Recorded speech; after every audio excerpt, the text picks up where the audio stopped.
Students good morning.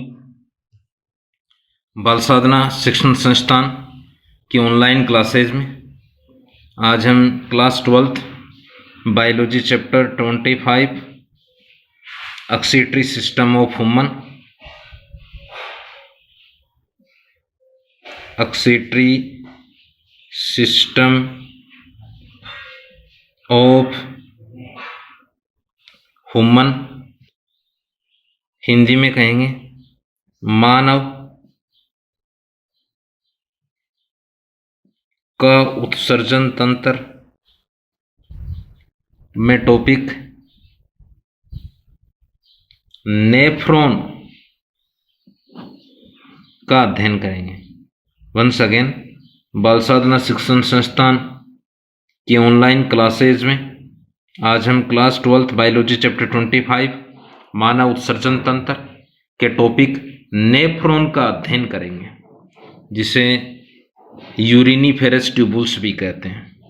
So topic is है nephrons. इसे अन्य अर्थ में बोलते हैं यूरिनिफेरस ट्यूबुल्स। हिंदी में कहेंगे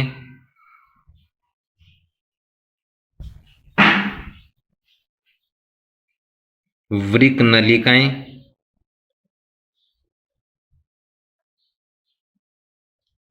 या nephron. First of all students, मानव देह की जो संरचनात्मक क्रियात्मक इकाई होती है उसे कोशिका हम कहते हैं, सेल। उसी प्रकार ह्यूमन में या नर मनुष्य में जो प्राथमिक जननांग टेस्टिस, उसकी संरचनात्मक क्रियात्मक इकाई को कहते हैं सेमिनिफेरस ट्यूबुल्स। उसी प्रकार उत्सर्जन तंत्र में किडनी की संरचनात्मक क्रियात्मक इकाई को बोलेंगे नेफ्रॉन या यूरिनिफेरस ट्यूबुल्स, क्योंकि जिस प्रकार मानव की देह में सबसे अधिक संख्या में सेल, सभी जैविक क्रियाएं वहीं संपन्न होती है, इसलिए यानी सभी लगभग फंक्शन वहीं संपन्न होते हैं सेल में, इसलिए फंक्शनल यूनिट कहते हैं। सबसे अधिक संख्या में यानी दैहिक संरचना बनाने में उनका मुख्य योगदान है। उसी प्रकार प्रत्येक नेफ्रॉन में ईच नेफ्रॉन टू हैव, प्रत्येक नेफ्रॉन में लगभग 10 से 12 लाख महीन लंबी कुंडलित नलिकाएं पाई जाती हैं, जिन्हें नेफ्रॉन कहते हैं। यानी दोनों किडनियों में अगर हम देखें तो टोटल 20 से 24 लाख लंबी कुंडलित नलिकाएं पाई जाती हैं, जिन्हें नेफ्रॉन कहते हैं। ये किडनी में सबसे अधिक संख्या में यानी किडनी की संरचना बना रही हैं, कार्य भी यही संपन्न करती हैं। अतः नेफ्रॉन को किडनी की संरचनात्मक व क्रियात्मक इकाई कहते हैं, स्ट्रक्चरल एंड फंक्शनल यूनिट कहते हैं। तो फर्स्ट आ जाएगा मानव में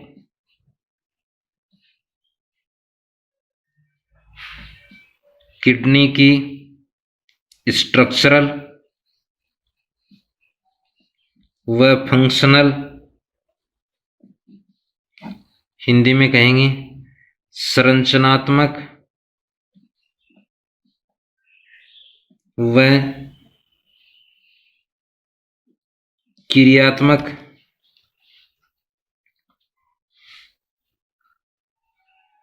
वंस अगेन मानव में किडनी की स्ट्रक्चरल व फंक्शनल यूनिट नेफ्रॉन है या यूरिनिफेरस ट्यूबुल्स हैं। ये फर्स्ट। देखो नेक्स्ट है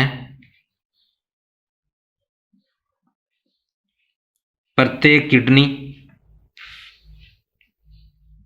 में लगभग 10 से 12 लाख महीन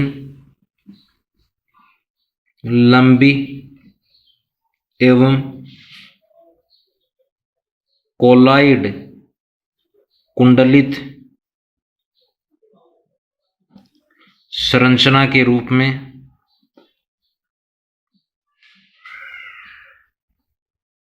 नेफ्रॉन्स उपस्थित होते हैं। ये तो सामान्य इसका अर्थ हम ले सकते हैं कि किडनी की संरचनात्मक क्रियात्मक इकाई क्या है, यूरिनिफेरस ट्यूबुल्स या नेफ्रॉन। इनकी संख्या कितनी है प्रत्येक किडनी में, अगर दोनों में पूछें तो 20 से 24 लाख के लगभग 20 से 24 लाख। दूसरा नेक्स्ट है इसकी स्ट्रक्चर, फिगर ऑफ नेफ्रॉन। सो ये बोल सकते हैं नेफ्रॉन के पार्ट। तो सामान्यतः यदि हम इसको हम ड्रा करें तो यह एक लंबी कुंडलित नलिका के रूप में संरचना होती है।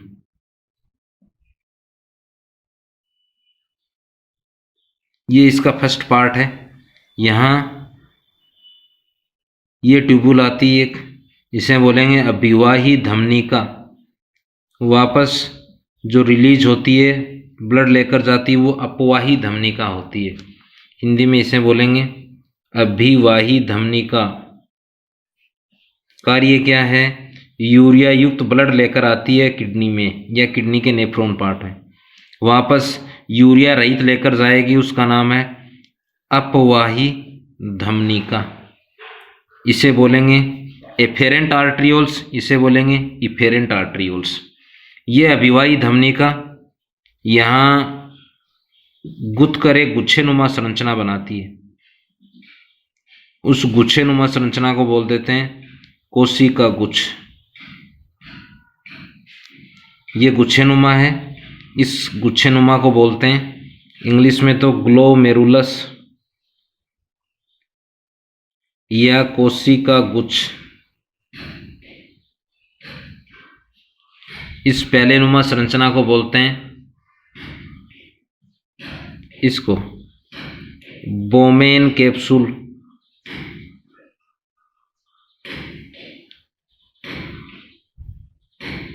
हिंदी में कहेंगे बोमेन संपुट। इन दोनों को सामूहिक रूप से बोलते हैं मेलपीकी कोष। ये पहला पार्ट है, इसका पहला पार्ट है मेलपीकी कोष। किस किस से मिलकर बना है, एक गुच्छानुमा संरचना जिसे कोशिका गुच्छ, एक पैलेनुमा संरचना बोमेन संपुट। कोशिका गुच्छ का निर्माण कौन करता है, अभिवाही धमनिका, जो एक पैलेनुमा बोमेन संपुट में एक वेब लाइक संरचना का निर्माण करती है, गुच्छेनुमा संरचना का निर्माण करती है, उसे कोशिका गुच्छ। यहाँ विशेष प्रकार की सेल पाई जाती हैं, उन सेल का नाम ध्यान में रखना आपको, वो हैं पोडोसाइट सेल। पोडोसाइट सेल, ये नाम पूछा जाता है कि पोडोसाइट सेल कहाँ है, किडनी में। यहाँ देखो बीच में स्पेस उपस्थित होता है, पोर पाए जाते हैं, ये बोल सकते हैं छिद्र उपस्थित होता है, उस छिद्र से ब्लड यहाँ से फिल्टर होता है, छनता है। ये वाला पार्ट है इसका नेक, गिरवा। कुछ बुक्स में हम पढ़ेंगे इसे द्वितीय पार्ट दिया गया। ये आगे संरचना के रूप में ऐसे होता है। ये इस वाले पार्ट को बोलते हैं पीसीटी शॉर्ट में, जैसे पीसी अपन ने पढ़ा प्रोक्सिमल सेंट्रियोल, वैसे इसको बोलेंगे proximal convoluted tubules.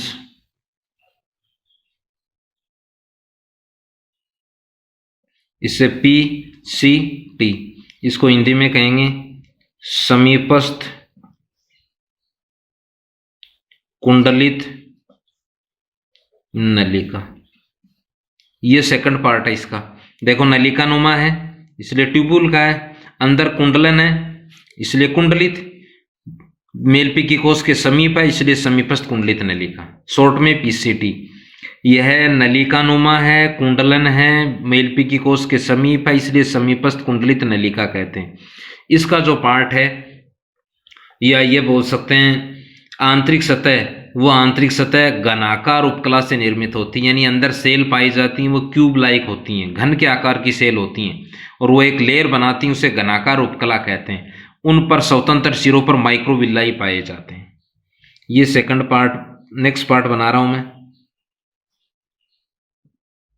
U shape संरचना के रूप में। इसे कहते हैं हेनले लूप नेक्स्ट पार्ट है शेप है इसकी यू शेप संरचना के रूप में उपस्थित होता है। इसे बोलेंगे हेनले लूप। यू शेप है, दो भुजाएं होती हैं इसकी। ये तो है इसकी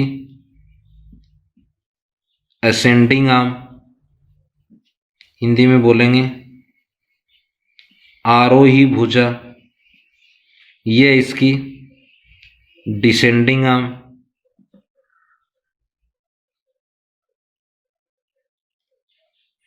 इसे बोलेंगे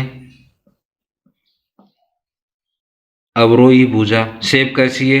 यू शेप। इसमें ध्यान रखना आपको कि जो समीपस्थ कुंडलित नलिका के पास में स्थित है वो तो सल्की उपकला से निर्मित है। यहाँ सल्की उपकला पाई जाती है, यहाँ घनाकार उपकला उपस्थित होती है। ये इसका जो टर्मिनल पार्ट है वापस से कुंडलित नलिका के रूप में होता है। उस कुंडलित नलिका को बोलेंगे DCT, इंग्लिश में बोलते हैं डिस्टिल कॉन्वर्टेड ट्यूबुल दूरस्थ कुंडलित नलिका। ये नेक्स्ट पार्ट है, एक संरचना में खुलती हैं। उस संरचना को बोलते हैं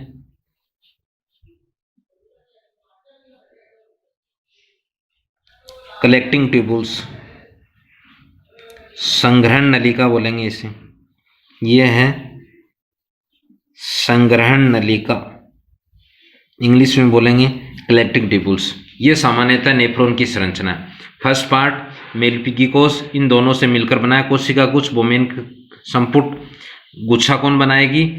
अफेरेंट आर्टियोल बनाएगी, यानी अभिवाही धमनिका, इंग्लिश में इसे बोलेंगे इफेरेंट आर्ट्रियोल्स। क्या लेकर आएगी? ये यूरिया युक्त ब्लड लेकर आएगी। वापस यूरिया रहित जो ब्लड लेकर जाएगी उसका नाम है इफेरेंट आर्ट्रियोल या अपवाही धमनिका। नेक्स्ट पार्ट नेक गिरवा, ये है ध्यान करना है संकरी नलिका के रूप में सीलिएटेड एपिथेलियम होता है। ये इसके समीप है इसलिए समीपस्थ नलिका है, कुंडलन है इसलिए समीपस्थ कुंडलित नलिका, घनाकार उपकला का। अगला Henle loop, U shape part है, यू शेप संरचना है। दो भुजाओं से ये अवरोही या आरोही। ये तो सल्की उपकला से निर्मित है, ये घनाकार उपकला से।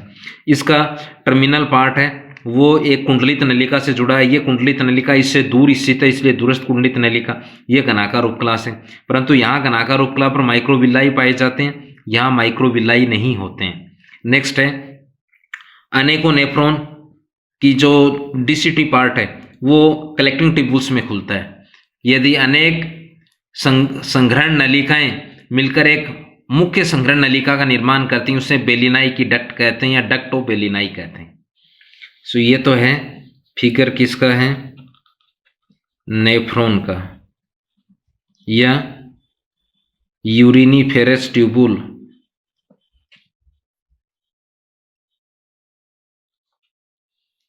ये सामान्यतः फिगर है। अब देखो नेक्स्ट, अगर इसमें देखें हम पार्ट्स ऑफ नेफ्रॉन, कि मानव में किडनी की जो संरचनात्मक क्रियात्मक इकाई है नेफ्रॉन या यूरिनीफेरस ट्यूबुल्स, उसके पार्ट कौन कौन से हैं? फर्स्ट है मेलपीकी कोश, आगे डिटेल में लिखेंगे हम इसे। नेक्स्ट है या मेलपीकी काय भी बोल देते हैं, मेलपीकी बॉडी बोलते हैं। सेकंड पार्ट है इसका नेक गिरवा। थर्ड है प्रोक्सिमल कॉन्वर्टेड ट्यूबुल्स, आगे डिटेल में लिखेंगे, समीपस्थ कुंडलित नलिका। नेक्स्ट है हेनले लूप, यू शेप, आरोही अवरोही भुजा से निर्मित। नेक्स्ट DCT, दूरस्थ कुंडलित नलिका। और लास्ट है संग्रहण नलिका। फर्स्ट पार्ट अगर हम देखें, फर्स्ट पार्ट है मेलपीजियन बॉडी,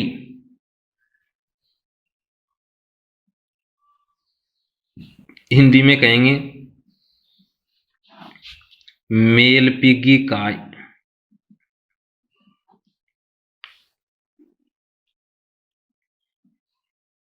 सबसे आगे का पार्ट है, इस आगे के पार्ट को बोलते हैं। फर्स्ट तो है यह है नेफ्रॉन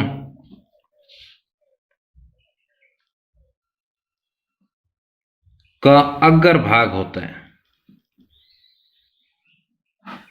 अब देखो इसके भी मुख्यतः दो पार्ट हैं, पार्ट्स ऑफ मेलपीजियन बॉडी।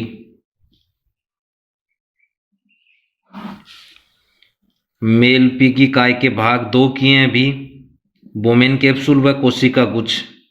मेलपीगी काय के भाग कौन से हैं?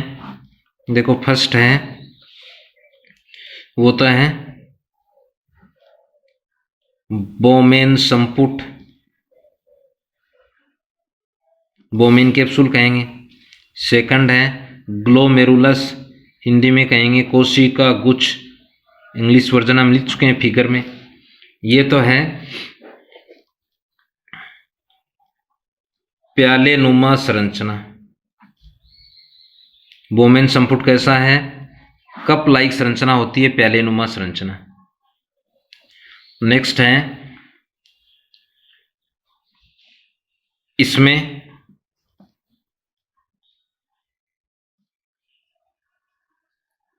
कोशिका गुच्छ उपस्थित होता है, यानी अंदर संरचना है वो ग्लोमेरुलस उपस्थित है। नेक्स्ट है इसकी आंतरिक सतह पर पोडोसाइट सेल उपस्थित होती हैं। ये शब्द ध्यान में रखना है, आंतरिक सतह पर उपस्थित होती हैं। आंतरिक सतह पर ही बनाई है हमने, ये आंतरिक सतह, इस आंतरिक सतह पर उपस्थित हैं ये पोडोसाइट सेल। नेक्स्ट है ये वाला कोशिका गुच्छ, अभिवाही धमनिका से निर्मित भाग है। यह अभिवाही धमनिका से निर्मित गुच्छेनुमा संरचना। दूसरा है अपवाही धमनिका वापस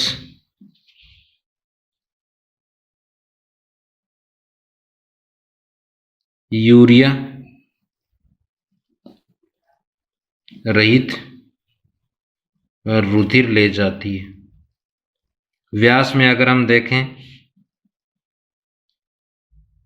अभिवाही का व्यास अधिक,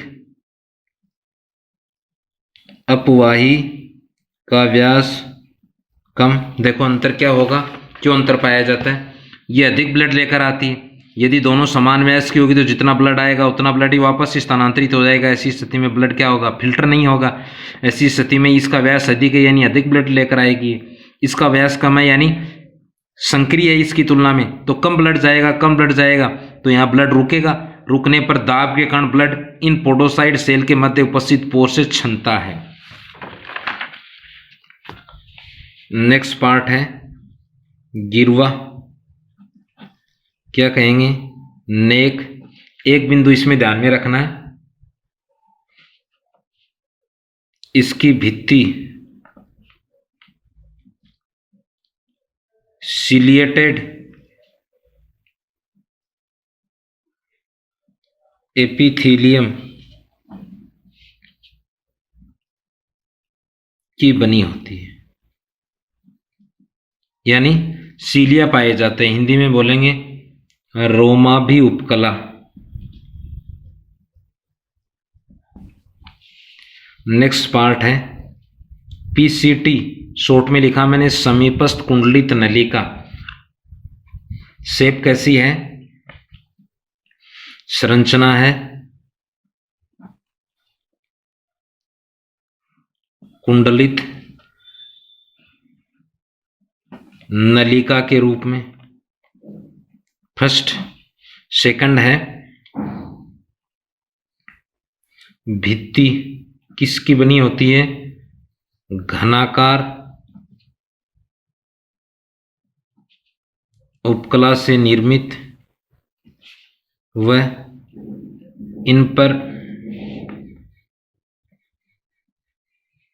माइक्रोविलाई, हिंदी में क्या बोलेंगे? सूक्ष्म रसांकुर उपस्थित। सूक्ष्म रसांकुर ब्रश बॉर्डर का निर्माण करते हैं। शब्द ध्यान में रखना है।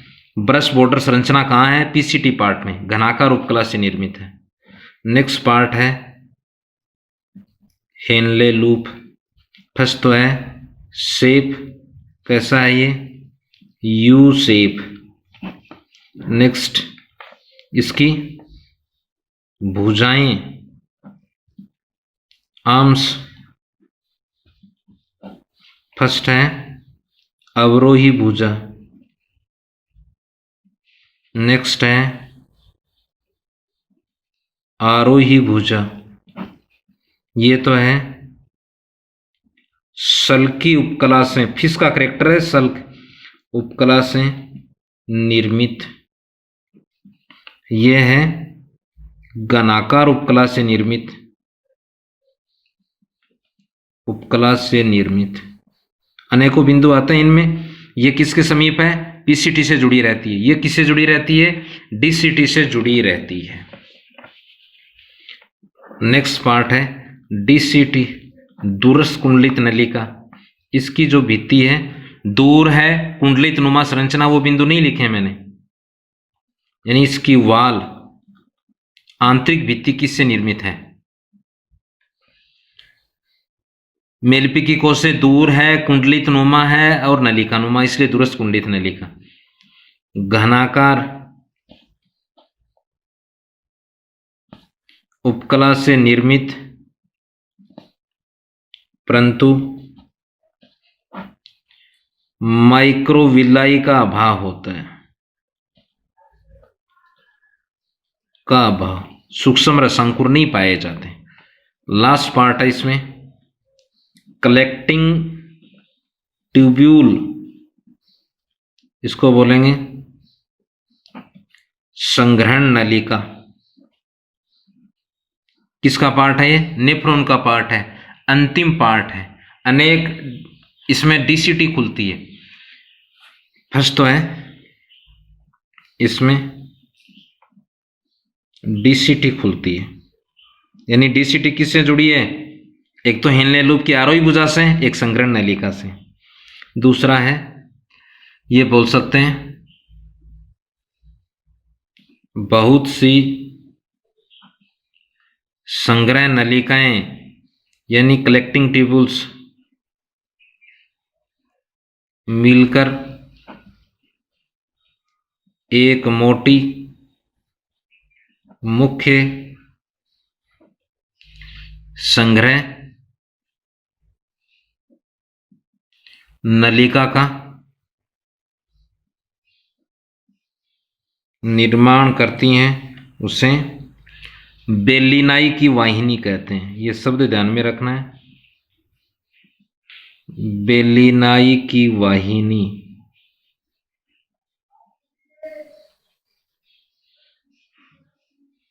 कहते हैं। इंग्लिश में क्या बोलेंगे? Duct of Bellini. Once again, बहुत सी संग्रह नलिकाएं, बहुत सी कलेक्टिंग ट्यूब्यूल्स मिलकर एक मोटी संग्रह नलिका का, एक थिक कलेक्टिंग ट्यूब्यूल का निर्माण करती हैं, उसे बेलिनाई की वाहिनी, डक्ट ऑफ बेलिनाई कहते हैं। तो इन पार्ट्स में मुख्यतः आपको एक तो पोडोसाइट सेल ध्यान में रखनी है, कहाँ उपस्थित है? मध्य में पोर उपस्थित होता है। प्रत्येक जो पार्ट है वो आगे यूरिन निर्माण की क्रियाविधि में भी हम पढ़ेंगे। उस पार्ट में आंतरिक भित्ति किससे बनी है या इनकी संरचना कैसी है। इस स्थिति तो आप फिगर के बेस पर ले सकते हो कि गिरवा किसके मध्य है, मेलपी की कोष व पीसीटी के मध्य। ये स्थिति है, जैसे इसकी स्थिति पूछे इन दोनों के मध्य, इसकी स्थिति पूछे तो गिरवा व हेनले लूप के मध्य, हेनले लूप की पूछे तो पीसीटी व डीसीटी के मध्य। अगर इस अवरोही भुजा की पूछे तो इससे जुड़ी रहती है, आरोही भुजा तो पूछे डीसीटी से जुड़ी रहती है। डीसीटी की स्थिति कहाँ है? हेनले लूप व कलेक्टिंग ट्यूबुल्स के मध्य स्थित है। इस आंतरिक भित्ति का हमें ध्यान में रखना है। So thanks, have a nice day.